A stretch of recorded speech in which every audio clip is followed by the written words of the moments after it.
Both the cancer and the treatment for your cancer can have effects on sexuality. The cancer itself might affect you if it involves any of the organs that produce hormones in your body, and the treatment for the cancer can also affect how a patient feels in terms of them feeling desirable or wanting to have intimacy but feeling concerned that the other person may not find them as attractive.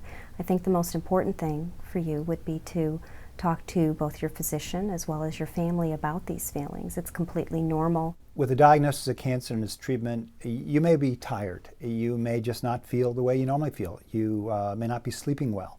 You may get tired very easily. Those are natural things to feel.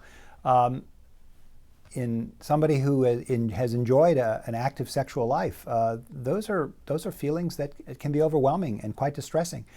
In general, though, they're really quite temporary. The fact of the matter is that in almost all cases, your hair comes back, your weight goes back to normal, your strength will come back, you will feel like your own self.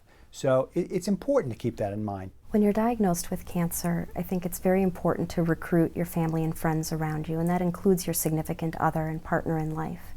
I think it's really important to be open about the diagnosis, depending on the stage of your relationship. But if there is somebody who cares about you, that is intimate with you, it's important to make sure that they are aware of what you're feeling and what you're going through. It's really very natural for you to feel embarrassed by a topic like this. When you feel tired and when you feel you're not sleeping well, and you have a significant other, a boyfriend, a girlfriend, and you want to engage in a very active sexual life and a loving relationship, and you don't know who to talk to, it can become overwhelming.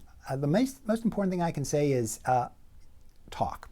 Talk to professionals, talk to your doctor. They'll understand it, and certainly they'll be able to understand why these things happen. Maybe it is a medication that you're receiving that may be causing this, but if you're quiet about it, you don't tell anybody about it, there's not going to be anyone that's going to be able to help you. It's very important to talk to your physician about what to expect with the therapy that's being planned, and what you can do to try to make those side effects less.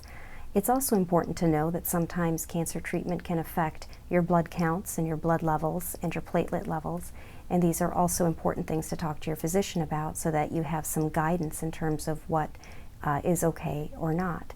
I think sexuality takes a lot of different forms. It doesn't always have to be intercourse. There are other ways to feel intimate and to fulfill that particular need in life, and it's very important to be open with your physician about what you would like and what is appropriate for your stage of treatment and cancer.